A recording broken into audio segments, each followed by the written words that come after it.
To me, Cordoba was the best city in Spain to really feel the connection with their Moorish past. It was everywhere, in the architecture, the people, and especially the food. Cordoba, or Cordoba, depending on where you're from, is one of Andalusia's greatest jewels. Moorish influences are everywhere to be seen and eaten. My mum always used to give me a hard time about just going for the meat, the sauce and the bread, so she knows this is the type of dish that I'm mad about. And outside the city, the largest man-made forest on Earth is home to some amazing olive oil. It feels alive, grassy and fresh and peppery and really fruity. Because the olive oil developed with time. Cordoba had some of the gutsiest flavours in Spain, and to me, those flavours are bang on. Order in.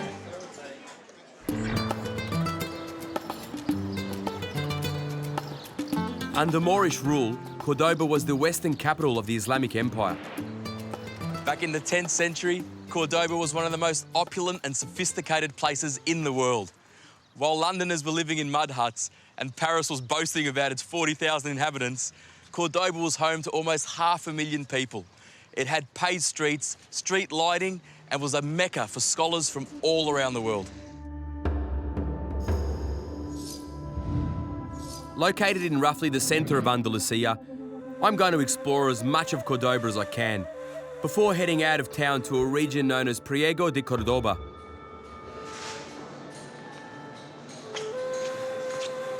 There's no greater window into Cordoba's Moorish past than the Mesquita.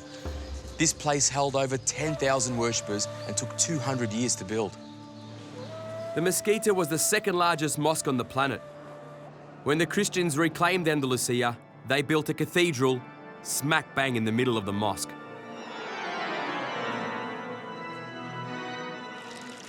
Soon after the Moors were driven back to Africa, the cuisine here was revolutionised yet again.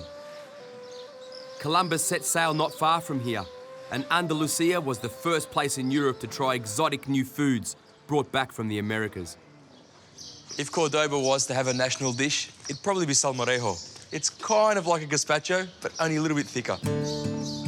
One fruit in particular had a profound effect on the cuisine here, the humble tomato.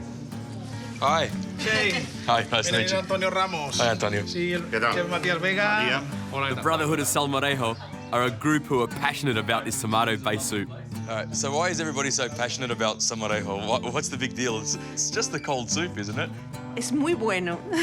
El concepto, la unión perfecta de un producto natural como el tomate, el pan, el aceite de oliva, el ajo, que todo unido tiene una crema riquísima. All right, well, you know, there's an old saying, when there's too many chefs in the kitchen, sometimes it spoils the broth. So which one of you guys is going to show me how to make salmorejo? You? All right, let's do it. Show me. All right. Matias is going to prepare the original and classic version of salmorejo, using a mortar and pestle instead of a blender. Tomate y retiramos la piel, la desestimamos. El ajo y le vamos a sacar el germen. Empezamos majando sal y ajo. Now the hard part, crushing day-old bread together with the garlic and tomato.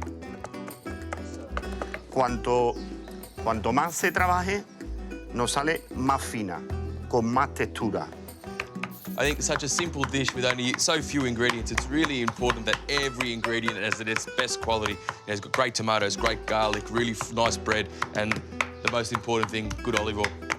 I can't understate the importance of using good olive oil. It has to be added bit by bit, in kind of the same way you'd prepare a mayonnaise. Salmorejo is normally garnished with a boiled egg, jamón, and some toasted bread. And that's pretty much it. Well done. ¿Vale? It looks good. Can I have a taste? The olive oil is the real big hero. It's the flavour that you taste first and you taste last. You know, garlic and really fresh tomatoes. But the egg's a nice addition as well. The egg's great in there, and the jamon's kind of, you know, I'm in love with jamón, so anything that jamon's in, I'm in love with anyway. That's awesome, mate. That's great. Thank you very much. Thanks a lot. Thank you. Although the Brotherhood has a more purist approach, newer establishments like Garum 2.1 are daring to be a bit more creative. So this city's crazy for its salmorejo, and Juan Luis is going to show me a modern take on it.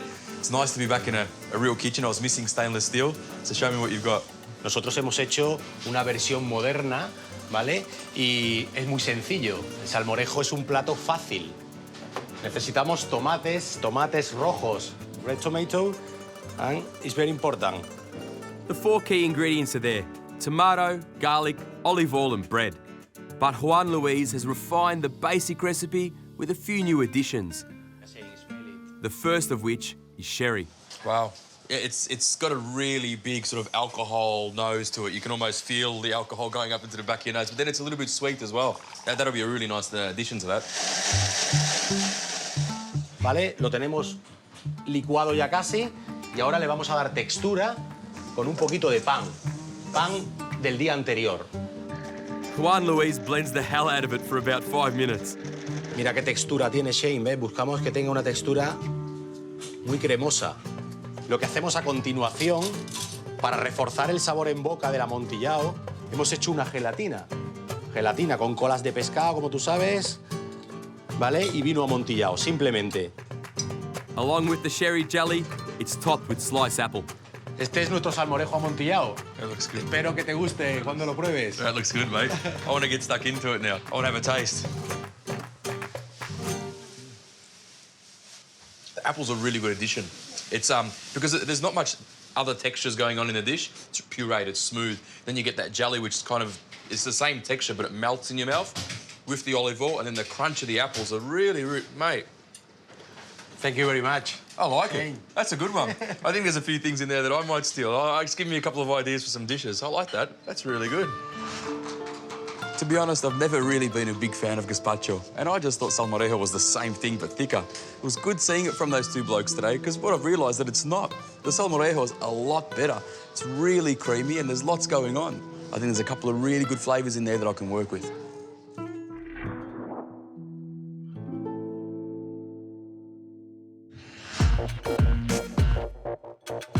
Some of the best salmorejos I had over in Cordoba were the ones that had lots of crunchy textural bits to it. So it got me thinking how I can infuse that crunchy texture into the one I'm going to cook. So I've just trimmed off a little bit of the fat off my leg of jamon. Let all that flavour of the fat go through the olive oil. And I'm going to get some pork mince. Just want to push that through. I want to fry it up and get it crunchy. Then grab a bay leaf, a little bit of salt. You want to cook this probably a little bit further than you normally would cook mince. That's really nice and brown and caramelised and crunchy, and all those sweet flavours are right at the peak.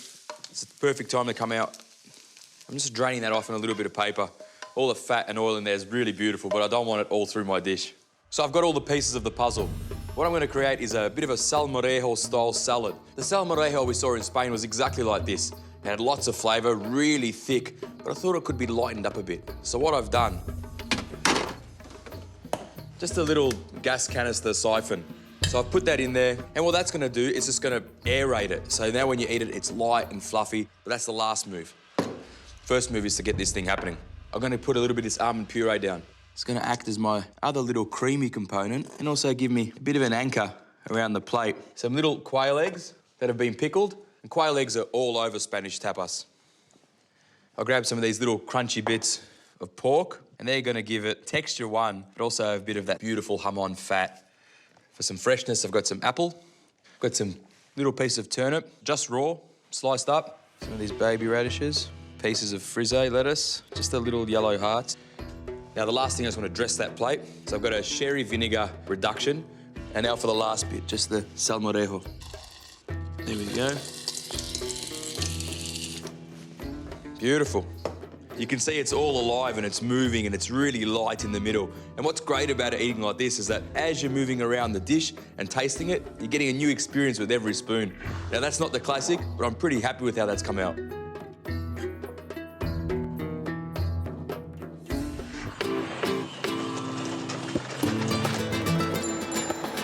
In the summer, Cordoba gets hot, really hot. And it just so happens that I'm here in the middle of a heat wave. I've had a beautiful tapas lunch, got a full belly, gone for a bit of a walk around the street, and wondering where the hell has everybody gone? They know what they're doing. It's smoking hot out here, and they've all gone to bed for a siesta. So it's a good chance for me to have a look what's around town. Many of Cordoba's streets are car-free. And again, there's no mistaking the Moorish legacy. These streets are so reminiscent of Fez in Morocco, although here they lead to some very European plazas and squares. Once, this square was the beating heart of Cordova. It used to be a bullfighting ring. Bullfighting is a really important part of Spanish culture, and even though the bulls have gone from here, if I close my eyes and take in the moment, I can still feel the passion, the excitement of the bullfighting arena. Spanish bullfighting dates back to the Roman era, but it really took off once gladiator fights were outlawed. A popular dish that emerged from this carnage is rabo de toro. Just like Salmorejo, Cordova's become the spiritual home of rabo de toro. It's a braised dish made with the tail of the bulls from the bullfight. And just like the Salmorejo, there's a brotherhood for this dish as well. And they decided that this place made the best rabo de toro this year. Located outside the tourist centre of Cordoba, Mesón San Basilio is an unpretentious family-run eatery cooking simple food, but bloody well. Hola. Hola. ¿Qué hay? Hi. Rafael and Alicio have agreed to show me the secrets of their award-winning rabo de toro. So I hear you guys make the best rabo de toro in town. Vaya, llevamos 20 y tantos años con el negocio, 30 y tantos. Y el rabo es una de las cosas que más se vende aquí en esta casa. Vendemos unos 200 y pico kilos de rabo a la semana, por ahí. 250 o por ahí. So walk me through it. What do you have to do? Vamos a ver. Ponemos la olla esta al fuego. Ten cuidado, te vaya a quemar. I love a one-pot meal, even one as large as this. Rafael adds olive oil, the bull tail, onion, garlic, jamón offcuts, and grated tomato. And now for the spice. Esto es laurel, nuez moscada, el clavo, azafrán de color, pimentón de la parte de Extremadura. To round it off, some salt and white wine. And this is, for me, this is where it starts to get exciting. Some really good flavours, onions, oxtail, tomatoes, and then he starts to introduce a layer of spice, all that saffron and clove and nutmeg, and they're great flavours with sort of gamey cuts of meat.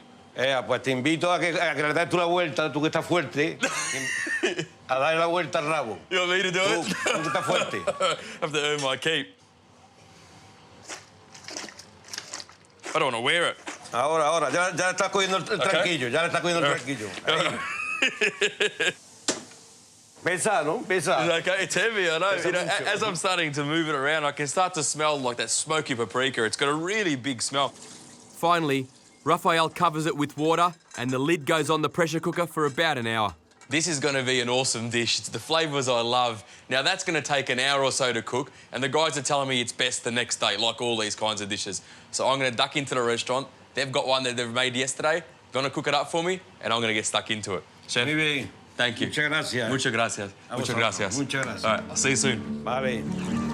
After cooking, 24 hours in the refrigerator allows all the flavours to meld. And once reheated, the rabo de toro is ready to eat.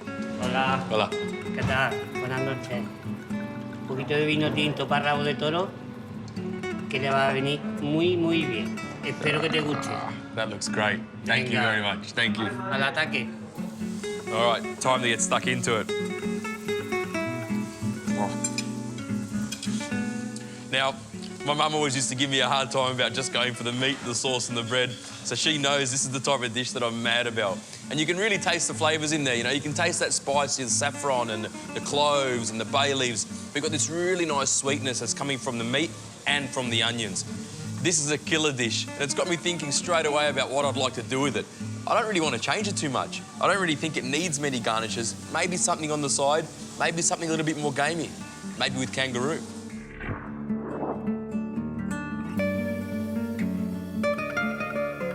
The rabo de toro was great with the oxtail or the bull's tail, and it's great because it has a story about the Cordoba region. Now, whether you agree with bullfighting or not, a dish like this is great because it uses the whole animal. Let's just leave it at that. Over here, we don't have any bullfighting, and to be honest, what we've got, a heap of kangaroos. Kangaroo meat's got heaps of iron, heaps of protein, and it's really lean. And in this dish, I think it's going to work a treat. So I've cooked exactly the same recipe. I've just substituted the bull tail for the kangaroo tail, and I've got rid of the jamón, because not everybody's going to buy jamón, especially to braise in a dish. So I've just replaced the jamón with some pancetta, and I think that's going to work out real well. While that's ticking over, I want to get onto the side dish. What I'm going to serve this with is something that's a bit spicy, a bit sweet and a bit crunchy because you need something textural. I love these Jerusalem artichokes. Now, in the supermarket, you might look at these and think they're a big hunk of ginger. They're not. They're way different. And they're not like normal artichokes either. These sort of nuggety looking things are really tasty when they're boiled, when they're pureed, but I think roasted is the best way to serve them. I've parboiled the Jerusalem artichokes in water, thyme and lemon juice and left them to dry out in the fridge. Olive oil, a bit of salt. So in the oven, 200 degrees until they're golden brown. Now, I've got some in there already roasting. They're tasty as they are. You know, you can eat them like that. But if we're going to lift it up a little bit, I reckon it needs a little bit more loving. Our roasted Jerusalem artichokes. And even though they've been roasted, you want to give them a chance to sort of fry in that oil, get them hot and crispy. To that, I'm going to add a little bit of this Turkish pul biber, some Spanish sweet paprika, a heap of parsley, and the zest of a lemon. One last thing, quick splash of sherry vinegar, just to help cut the fat. I love it when you add the sherry vinegar to the pan because it goes really sweet really quickly and it starts to pick up all the little flavours that are in there. It kind of just emulsifies all and brings it together and gets them really nicely glazed. And that's pretty much it. Time to plate.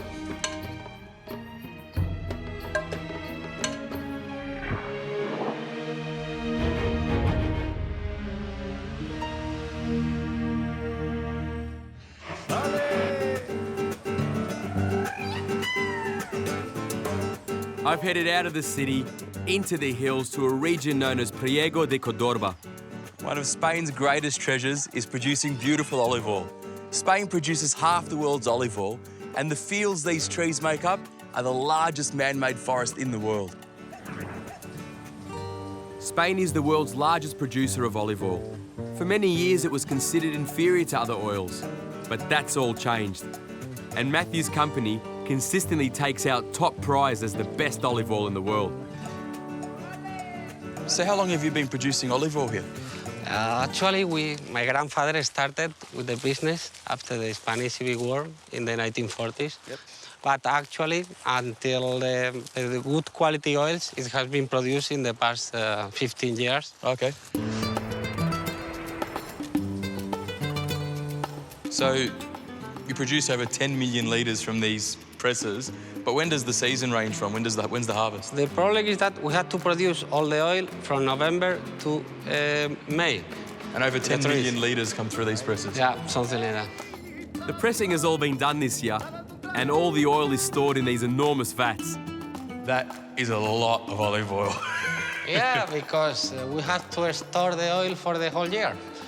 Okay, so you press it and then you have to store it. For the whole year. So there's, like you said before, there's over 10 million litres of olive oil. How much of that is the premium one? The premium one is a very limited production of just 50,000 litres. 50,000 litres. Actually, but for a very premium oil, 50,000 litres is a lot. It's a lot. Because Yeah. you only use it sparingly. It's not a cooking oil, is It's it? not a, yes, in small formats, with some bread, it's using in fresh, like a spicy. So everything you're telling me about your oil, it's fruity, it's full of life, it's big flavour, are all the characteristics that I love. Yeah. So I want to taste it. Okay, let's talk it. Let's taste it. Let's take it some. When olive oil is judged, it's poured into these blue glasses, so the colour doesn't influence the taste. So let's heat it a little bit. You have to heat it so all the flavors can out. And then just smell it. It feels alive, grassy and fresh and peppery and really fruity. And this is a very balanced oil. It's what we do. Like I don't want to put you off. I don't want to, but you know when you first mow the lawn and there's that fresh green vibrancy, like Yeah. it smells like Yeah. that. Can I taste it? Totally fresh, yeah, sure.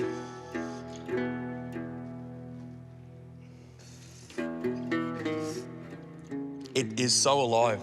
Like it's vibrant. It's a little bit peppery, just a little And bit the pepper, but this is typical from our type of olives that it has pepper at the end, and it keeps the pepper on the long. On the long. It comes in and it's very like luscious and, And then you velvety, get overload. and then you feel pepper, and then it sticks around, and then it moves down your throat. It's unbelievable. That really was the best olive oil I've ever tasted. It had a lot of gutsiness to it, and that smell of the fresh cut grass didn't just make me think of salad dressings, it brought out a lot of sweetness in the oil, and it's got me thinking about something sweet, orangey, and a little bit textural.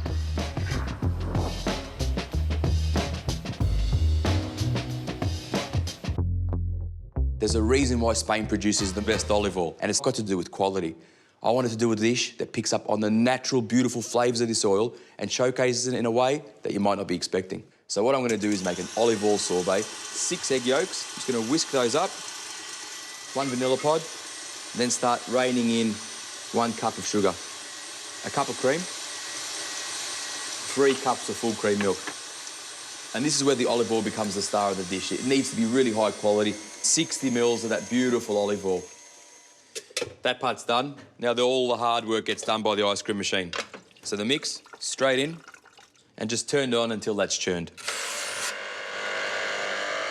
Now to put it all together, I want that olive oil to really be the star. So I've picked up on some of the tones that I found in the olive oil and picked some garnishes that are going to bring it out. So what I've got happening here is I've made a rosemary meringue, candied fennel to pick up all the grassy notes in the olive oil, chocolatey flavours from some of my favourite chocolate soil, orange citrusy flavours with an orange curd and a standard orange curd recipe, some natural sweetness from some grapes. To bring it all together, I'm using this Pedro Jimenez cake.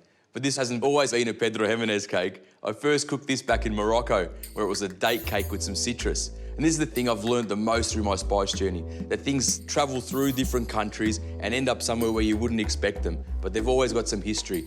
Date cake, same base recipe. I haven't drenched it with the dates and almonds, I've drenched it with Pedro Jimenez and figs.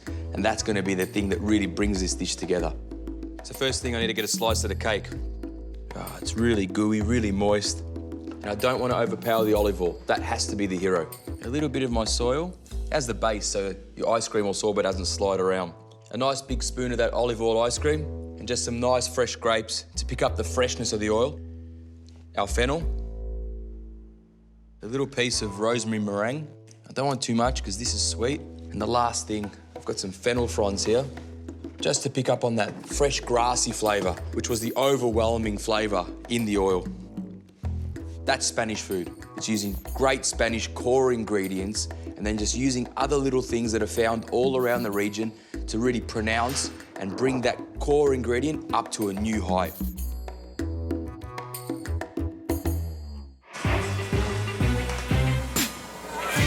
The history of Cordoba and its surrounding region has really inspired me, and I reckon these 3 new dishes will stand the test of time in my restaurant. First up, I've transformed the classic Cordoban salmorejo into a light, refreshing starter. That was beautiful. Yeah? It works though, it all comes together and balances. Great. And rather than the fighting bull, I've embraced the boxing kangaroo in my Kangaroo de Toro. And for a meathead like myself, I actually preferred the salad out of it. Oh, wow. Great. And to finish the banquet, Spanish oil is used in a dessert. Out of 10, what would you give me? Be honest. 10. I'm a 10. 11, oh. Yeah, sure, we're 11. 11? Turn it up.